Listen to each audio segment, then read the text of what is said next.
Hi കൂട്ടുകാരെ, ഇന്നത്തെ ഈ എപ്പിസോഡിൽ രാഘവന്നാരുടെ മുന്നിലിരുന്ന് കുട്ടികൾ അവരുടെ ബർത്ത്ഡേ പാർട്ടിയെക്കുറിച്ചും അവരെക്കുറിച്ച് അച്ചച്ചൻ ഇപ്പോ കാര്യമായി ശ്രദ്ധിക്കുന്നില്ല എന്നും പരാതി പറയുമ്പോൾ അത് അച്ചച്ചൻ മനസ്സിൽ കൊണ്ടു നടക്കുന്നുണ്ടെന്നും മക്കളുടെ പിറന്നാൾ വരട്ടെ അന്ന് അച്ചച്ചൻ അത് ഗംഭീരമാക്കുമെന്ന് കുട്ടികൾക്ക് വാക്ക് നൽകുന്നു. കുട്ടികൾ വളരെ സന്തോഷത്തോടെ രാഘവൻ നായരുടെ ആ സംസാരം എല്ലാം കേട്ട് അങ്ങനെ ഇരിക്കുമ്പോൾ ശാലിനി മനസ്സ് തകർന്ന് മുറിയിലേക്ക് വന്നെത്തി.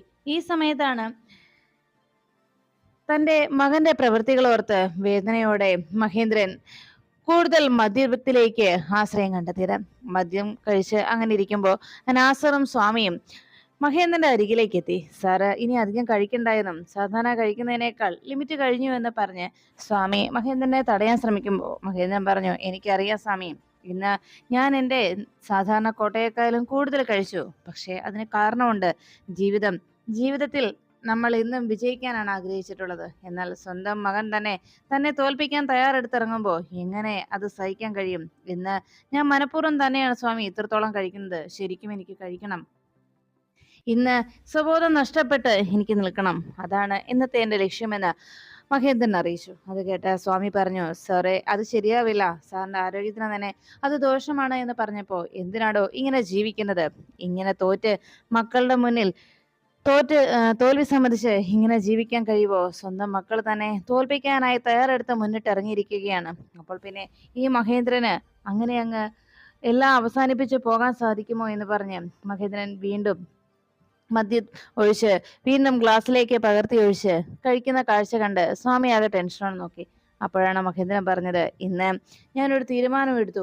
എൻ്റെ ജീവിതത്തിൽ എനിക്ക് ഇന്നേ വരെ വിജയം മാത്രമേ നേരിട്ടിട്ടുള്ളൂ. എന്നാൽ ഇനിയും ആ വിജയം നഷ്ടപ്പെടുത്താൻ ഞാൻ ആഗ്രഹിക്കുന്നില്ല. ഇന്ന് എനിക്ക് എൻ്റെ മുഖ്യ ശത്രുവായി മാറിയിരിക്കുന്നത് എൻ്റെ ചോര തന്നെയാണ്, എൻ്റെ മകൻ.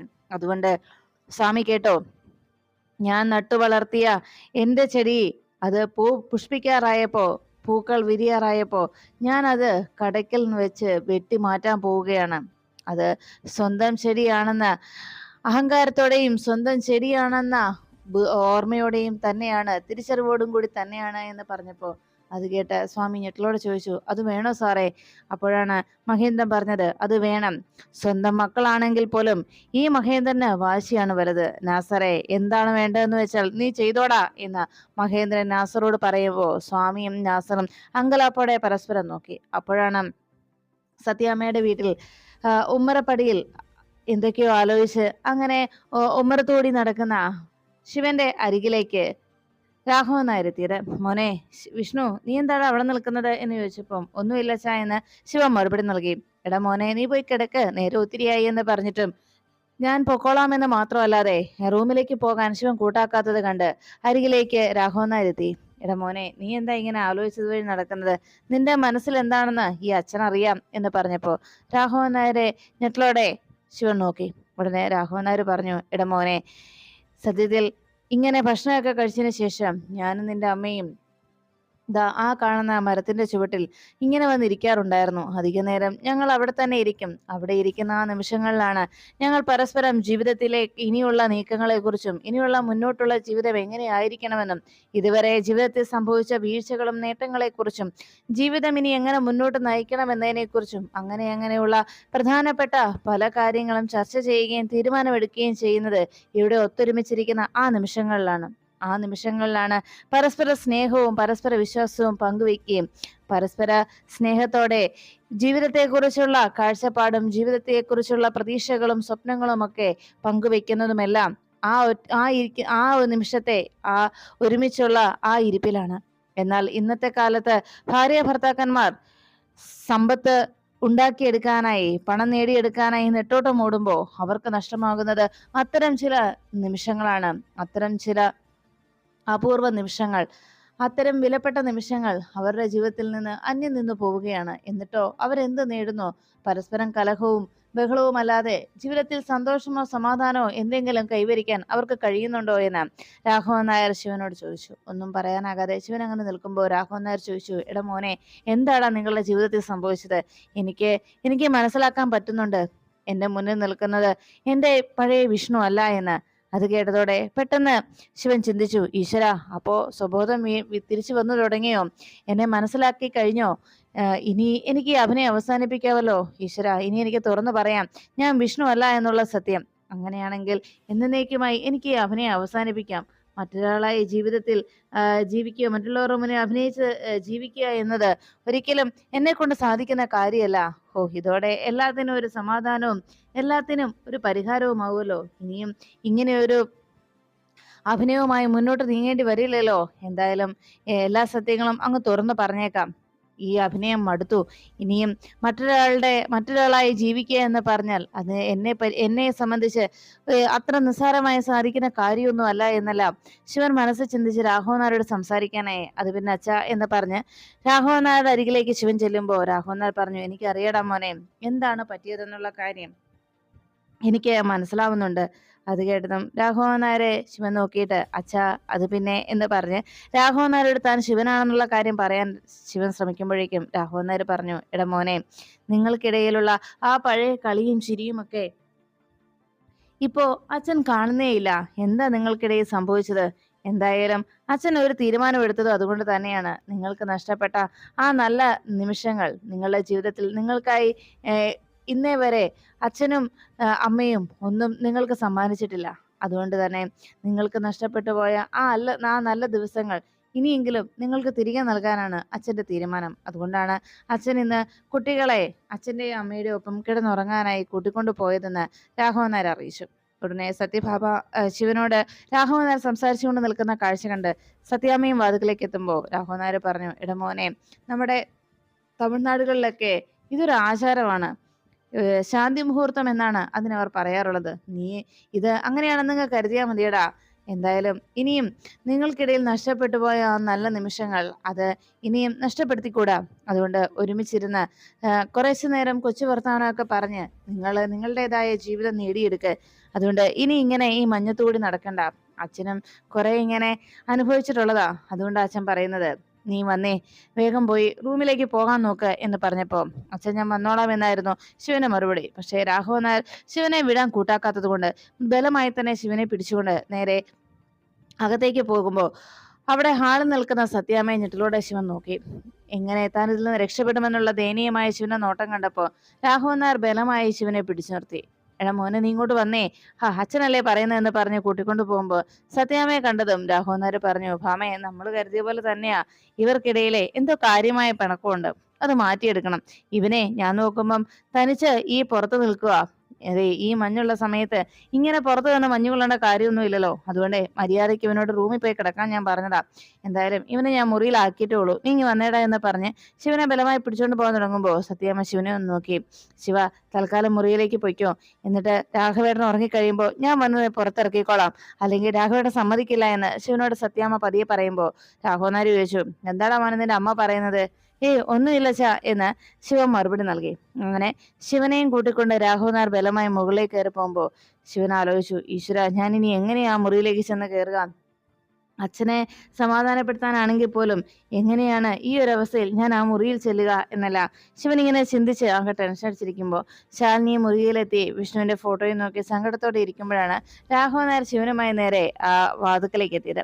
റൂമിന് മുന്നിലേക്ക് എത്തി രാഘവൻ നായർ പറഞ്ഞു, മോനെ, ദാ ഞാൻ കൈയോടെ ഇവനെ കൊണ്ടുവന്നിട്ടുണ്ട് എന്ന് രാഘവൻ നായർ പറയുമ്പോൾ രാഘവൻ നായർ കയ്യിൽ മുറുകെ പിടിച്ചു നിർത്തിയിരിക്കുന്ന ശിവനെ ശാലിനി ഒന്ന് രൂക്ഷമായി നോക്കി. ശാലിനിയുടെ ആ നോട്ടം കണ്ടതോടെ ഇത് ശരിയാവില്ല എന്ന് മനസ്സിലാക്കിയ ശിവൻ പതിയെ രാഘവൻ നായരുടെ തന്റെ കൈ ലോക്ക് ചെയ്ത് വെച്ചിരിക്കുന്നു പതിയെ കൈ മാറ്റിയിട്ട് രാഘവൻ നായരുടെ അടുത്തുനിന്ന് പോകാൻ തുടങ്ങുമ്പോഴേക്കും രാഘവൻ നായർ ശിവനെ പിടിച്ചു നിർത്തുന്നു. എടാ മോനെ, നീ ഇത് എങ്ങോട്ട് പോവാ എന്ന് ചോദിച്ചു.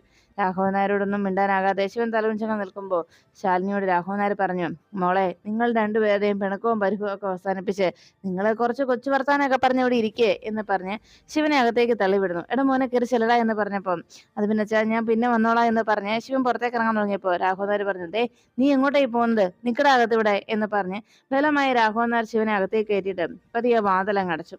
ഇത് കണ്ടതും ശിവൻ വേഗം അച്ഛാ അച്ഛാ എന്ന് പറഞ്ഞ് വാതിലിന്റെ ലോക്ക് തുറക്കാൻ ശ്രമിക്കുമ്പോഴേക്കും രാഘവൻ നായർ ആലോചിച്ചു, ഇവനെ ഇനിയിപ്പോ എങ്ങാനും വാതിൽ തുറന്ന് പുറത്തു പോയാലോ, ലോക്ക് ചെയ്തേക്കാം. അങ്ങനെ വിചാരിച്ച് റൂം ലോക്കും കൂടെ ചെയ്തു. ശിവൻ അകത്ത് നിന്ന് അച്ഛാ അച്ഛാ വാതിൽ തുറക്കച്ച എന്ന് പറഞ്ഞ് ബഹളം വെക്കുമ്പോൾ രാഘവൻ നായർ പുറത്തുനിന്ന് വിളിച്ചു പറഞ്ഞു, അതെ, നീ എത്ര കിടന്ന് ബഹളം വെച്ചാലും കാര്യമൊന്നുമില്ല, ഞാനേ റൂം പുറത്തുനിന്ന് പൂട്ടി. അത് കേട്ടതോടെ ശിവനാകെ ടെൻഷനായി. ശാലിനിയാണെങ്കിൽ ദഹിപ്പിച്ച് കൊല്ലുമെന്നുള്ള രീതിയിൽ ശിവനെ അങ്ങനെ രൂക്ഷമായി നോക്കിക്കൊണ്ട് നിൽക്കുന്നു. ആകെ ചെകുത്താനും കടലിന് നടുവിൽ അകപ്പെട്ടു പോലത്തെ അവസ്ഥയിലായി ശിവൻ. എന്ത് ചെയ്യണമെന്നറിയാതെ ആകെ വിഷമിച്ച് ശിവനങ്ങ് നിൽക്കുമ്പോൾ ശാലിനി അരികിലേക്ക് എന്ന് ചോദിച്ചു, എന്താ തന്റെ ഉദ്ദേശം? ഉടനെ ശിവൻ പറഞ്ഞു, അതെ, താൻ വിചാരിക്കുന്ന പോലെ ഒരു ദുരുദ്ദേശവും എനിക്കില്ല. തനിക്കറിയാവല്ലോ, അച്ഛന്റെ നിർബന്ധം കൊണ്ട് ഇവിടെ വന്ന് പെട്ടുപോയതാണ്. എനിക്ക് ആഗ്രഹിച്ചിട്ട് ഇവിടെ വന്നതല്ല. എന്റെ നിവൃത്തികേടാണ് സത്യത്തിൽ ഈ സംഭവിച്ചുകൊണ്ടിരിക്കുന്നത്. എന്തായാലും എനിക്ക് ഈ നിവൃത്തികേടിനെ എങ്ങനെയും തരണം ചെയ്തല്ലേ പറ്റൂ. ഇത് സത്യത്തിൽ എന്റെ വിധിയാണ്, എന്റെ നിയോഗമാണ് എന്ന് പറഞ്ഞപ്പോ ഇത് കേട്ട ശാലിനി ചോദിച്ചു, ഓ, അപ്പൊ ശിവോഹം അല്ല? അല്ല, ഒരിക്കലുമല്ല. ഇത് എന്റെ നിയോഗം, അല്ലാതെ ഞാൻ എന്ത് പറയാനാ? സത്യത്തിൽ ശാലിനിയുടെ വിഷ്ണു, അയാൾ മാത്രമാണ് ഇതിന് കാരണക്കാരനും. അയാൾ കാരണമാണ് ഞാനിപ്പോൾ ഇവിടെ വന്ന് നിൽക്കുന്നതും എന്ന് പറഞ്ഞു. ഉടനെ ശാലിനി പറഞ്ഞു, എന്റെ വിഷ്ണുവേട്ടനല്ലാതെ മറ്റൊരാളെയും മുറിയിൽ പ്രവേശിക്കുന്നത് എനിക്ക് ഇഷ്ടമല്ല. അതുകൊണ്ട് ഇറങ്ങി പോകണം ഈ നിമിഷം എന്ന് ശാലിനി ശിവനോട് പറഞ്ഞപ്പോ ശിവൻ വാതിൽ തുറക്കാനായി ശ്രമിച്ചു. പക്ഷെ അപ്പോഴേക്കും രാഘവൻ നായർ വാതിൽ പൂട്ടിയിട്ട് അവിടെ നിന്ന് പോയി കഴിഞ്ഞിരുന്നു. വാതിൽ തുറക്കാൻ പറ്റുന്നില്ല. പുറത്തു നിന്ന് അച്ഛൻ പൂട്ടിയിരിക്കുകയാണ്. അച്ഛൻ ഉറങ്ങിയതിനു ശേഷം സത്യാമ്മ വന്ന് വാതിൽ തുറന്ന് എന്നെ പുറത്തിറക്കാമെന്ന് സത്യാമ്മ എനിക്ക് വാക്കു വന്നിട്ടുണ്ടെന്ന് ശിവൻ അറിയിക്കുമ്പോൾ ശാലിനി പറഞ്ഞു, എനിക്കിഷ്ടമല്ല എന്റെ കൂടെ ഇവിടെ മറ്റൊരാൾ വന്ന് നിൽക്കുന്നത്, എന്റെ വിഷ്ണുവേട്ടനല്ലാതെ എന്ന് പറഞ്ഞ് ശാലിനി രോഷാകുലയാകുമ്പോൾ ശിവൻ പറഞ്ഞു, അതെ, ഞാനും ഇഷ്ടപ്പെട്ടിട്ടൊന്നുമല്ല ഇവിടെ വന്ന് ഇങ്ങനെ നിൽക്കുന്നത്. ഞാൻ വേണമെങ്കിൽ ഈ നിമിഷം ഇവിടെ നിന്ന് ഇറങ്ങി പോയിക്കോളാം എന്ന് പറഞ്ഞപ്പോ ശാലിനി ദേഷ്യത്തോടെ ശിവനെ നോക്കി. ഉടനെ അവിടെ ഹാളിൽ ഭിത്തിയിൽ ചാരിയിരിക്കുന്ന വിഷ്ണുവിന്റെ ഫോട്ടോ കണ്ട് ശിവൻ വിഷ്ണുവിന്റെ ഫോട്ടോയിലേക്ക് അരികിലേക്ക് നടന്നെടുത്തു. പെട്ടെന്ന് ആ ഫോട്ടോയിൽ ഒന്ന് തൊടാനായി ശിവൻ ഒരുങ്ങുമ്പോഴേക്കും ശിവന്റെ ആ ഹൃദയം വല്ലാതെ ഇരിക്കുന്നു. വിഷ്ണുവിന്റെ ആ ഫോട്ടോ കാണുമ്പോൾ ശിവന്റെ ഹൃദയം വല്ലാതെ ഇരിക്കുന്നതായി ശിവന് തോന്നി. ഉടനെ ആ വിഷ്ണുവിന്റെ ഫോട്ടോയിലേക്ക് തന്റെ കൈയൊന്ന് സ്പർശിക്കാൻ തുടങ്ങിയപ്പോഴേക്കും ശാലിനി ഇടയിൽ കയറി, വേണ്ട എന്ന് പറഞ്ഞ് ആ ഫോട്ടോയ്ക്ക് മുന്നിലായി ശാലിനി കയറി നിന്നു. വേണ്ട, തൊട്ടുപോകരുത് എന്റെ വിഷ്ണുവേട്ടന്റെ ഫോട്ടോയിൽ എന്ന് പറഞ്ഞപ്പോ ശിവൻ പറഞ്ഞു, ഹോ, എന്തൊരു എന്തൊരു മോശമായ ചിന്താഗതിയാണ് തനിക്കുള്ളത്. എടോ, ഞാൻ ഇവിടെ വന്നത് എന്ത് കാരണത്താലാണെന്ന് തനിക്കറിയാവല്ലോ. പക്ഷേ താൻ ചിന്തിക്കുന്നത് പോലെ അത്തരം ഒരു ദുശ്ചിന്തയൊന്നും എന്റെ മനസ്സിലില്ല. ഞാൻ ഒന്ന് മാത്രമേ ചിന്തിച്ചുള്ളൂ, ആ അച്ഛന്റെ മാനസിക നില, അദ്ദേഹത്തിന്റെ ഇപ്പോഴത്തെ അവസ്ഥ, അത്ര മാത്രമേ ഞാൻ ചിന്തിച്ചുള്ളൂ. സ്വന്തം മകനെ നഷ്ടപ്പെട്ടു പോയ അച്ഛൻ ആ സത്യം തിരിച്ചറിയാനാകാതെ ഇപ്പോ എന്നിൽ ആ മകനെ കണ്ടെത്താനുള്ള ശ്രമം നടത്തുകയാണ്. അങ്ങനെയുള്ള ആ പാവത്തിന്റെ മനസ്സ് വേദനിപ്പിക്കാൻ എനിക്ക് തോന്നിയില്ല എന്ന് ശിവൻ അറിയിച്ചു. അങ്ങനെ ശിവൻ പറഞ്ഞുകൊണ്ട് തനിക്ക് പറ്റിയ നിസ്സഹായാവസ്ഥയെക്കുറിച്ച് ശിവൻ ശാലിനിയോട് പറഞ്ഞുകൊണ്ടിരിക്കുമ്പോൾ ശാലിനി ആകെ ദേഷ്യത്തിൽ പകയോടെ ശിവന്റെ മുഖത്തേക്ക് നോക്കി. അപ്പോഴേക്കും ശാലിനിയോട് ശിവൻ പറഞ്ഞു, അതെ, ഒരു കാര്യം ഞാൻ പറഞ്ഞേക്കാം. ഞാൻ ഇവിടേക്ക് വന്നത് എന്തെങ്കിലും നേടിയെടുക്കാനോ എന്തെങ്കിലും തട്ടിയെടുക്കാനോ ഒന്നുമല്ല. മറിച്ച് ഇവിടെയുള്ള എല്ലാവരുടെയും സമാധാനത്തിന്, പ്രത്യേകിച്ച് ആ അച്ഛന്റെ ഒരു സമാധാനത്തിന് വേണ്ടിയാ ഞാൻ ഇവിടേക്ക് എത്തിയത്. ആ അച്ഛന്റെ മനസ്സ് ഇപ്പോ സ്വന്തം മകന്റെ സന്തോഷത്തിനും മകന്റെ ജീവിതത്തെക്കുറിച്ചും ആലോചിച്ച് ആകെ വ്യാകുലപ്പെടുന്നുണ്ട്. അതുകൊണ്ട് ആ മനസ്സൊന്ന് ശാന്തമാക്കണം. ഞാൻ വേണേ ഈ നിമിഷം ഇവിടെ നിന്ന് ഇറങ്ങിപ്പോകാം. പക്ഷെ അപ്പോ ആ അച്ഛനെ നിങ്ങൾ കൈകാര്യം ചെയ്തോണം. സ്വന്തം മകനെ കുറിച്ച് ഓർത്ത് സങ്കടപ്പെടുന്ന ആ അച്ഛന്റെ മാനസിക നില നിങ്ങൾ തന്നെ കൈകാര്യം ചെയ്യണം. അതിന് സാധിക്കുമോ ശാലിനിക്ക് എന്ന് ശിവൻ അന്വേഷിച്ചപ്പോ ശാലിനി രാഘവൻ നായർ പറഞ്ഞ കാര്യങ്ങളൊന്ന് ഓർത്തു. തന്റെ മകനെ ഇവിടെ നിന്ന് പറഞ്ഞയക്കാനേ നിങ്ങൾ എല്ലാവരും കൂടി നടത്തുന്ന നാടകമാണിതെന്നും, അങ്ങനെ എന്റെ മോനെ എന്നിൽ നിന്ന് അകറ്റിയാൽ പിന്നെ ഈ രാഘവൻ നായർ ആരും കാണില്ല എന്നും, നാളത്തെ ചടങ്ങ് ഭംഗിയായി നടക്കണമെന്നും രാഘവൻ നായർ എല്ലാവരെയും ഭീഷണിപ്പെടുത്തിയ കാര്യങ്ങൾ ശാലിനി വേദനയോടെ ഓർക്കുമ്പോൾ ശിവൻ എന്ത് ചെയ്യണമെന്നറിയാതെ അങ്ങനെ വിഷമിച്ച് ആ നിലത്ത് കണ്ണുകൾ ഇറുക്കിയടിച്ച് മറ്റൊന്നും സംസാരിക്കാനില്ലാതെ അവിടെ ഇരുന്നു. ശാലിനി ബെഡിലിരുന്ന് ശിവൻ എപ്പോ ഇറങ്ങി പോകുന്നുള്ള ആശങ്കയോടെ ശിവനെ തന്നെ നോക്കിയിരിക്കുകയാണ്. സമയം കുറേയേറെ ആയപ്പോഴേക്കും സത്യാമ്മ വാതിൽ വന്ന് ലോക്ക് തുറക്കുന്ന ശബ്ദം കേട്ടു. ഉടനെ തന്നെ ശിവനെ വാതിൽ തുറന്ന് സത്യാമ്മ ശിവനെ പുറത്തിറക്കി. ശിവൻ അവിടെ നിന്ന് ഇറങ്ങി പോകുന്ന ആ നിമിഷത്തിൽ ശാലിനി ദേഷ്യത്തോടെ വാതിൽ വന്ന് കൊട്ടിയടയ്ക്കുന്ന ശബ്ദം സത്യാമ്മ കേൾക്കുന്നു. പുറത്തിറങ്ങിയ ശിവന്റെ മനസ്സും ആകെ അസ്വസ്ഥമായിരുന്നു. നാളെ നടക്കാൻ പോകുന്ന ചടങ്ങുകളിൽ എന്തൊക്കെയാണ് സംഭവിക്കുക എന്നും എങ്ങനെ താൻ ഇതിനെ നേരിടുമെന്നും ഈ ഒരു അവസ്ഥയിൽ രാഘവൻ നായരുടെ മനസ്സിനെ വേദനിപ്പിക്കാനും കഴിയാതെ ആകെ താൻ ആശയക്കുഴപ്പത്തിലായെന്നും ഇത് വിഷ്ണു കാരണം തനിക്ക് വന്നു ചേർന്ന ഒരു നിയോഗമായി പോയി എന്നുള്ള ആ ഒരു തിരിച്ചറിവിൽ വേദനയോടെ നാളത്തെ ദിവസത്തെ ഏത് രീതിയിൽ താൻ തരണം ചെയ്യുമെന്നുള്ള ആശങ്കയിൽ ശിവൻ കുഴഞ്ഞു നിൽക്കുമ്പോൾ ശാലിനി നാളെ എങ്ങനെ ഇതിൽ നിന്ന് രക്ഷപ്പെടുമെന്ന ചിന്തയിലായിരുന്നു. പിറ്റേന്ന് രാവിലെ പൂജയ്ക്കുള്ള എല്ലാ ഒരുക്കങ്ങളും തയ്യാറായി. പൂജാരി എത്തി.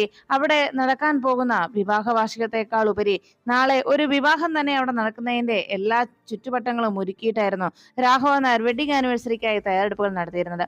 കുട്ടികൾ അവിടെ വന്ന് അലങ്കാരങ്ങളൊക്കെ കണ്ട് വളരെയേറെ സന്തോഷത്തോടെ സത്യയും പപ്പിയും സംസാരിച്ചു. കൊള്ളാം, നല്ല ഭംഗിയുണ്ടല്ലേ, എന്തായാലും ഒരു കല്യാണ വീട് പോലെ തന്നെ ഉണ്ട് എന്നൊക്കെ കുട്ടികൾ പരസ്പരം സംസാരിക്കുമ്പോൾ നമുക്ക് എന്തായാലും അടിച്ചു പൊളിക്കാം.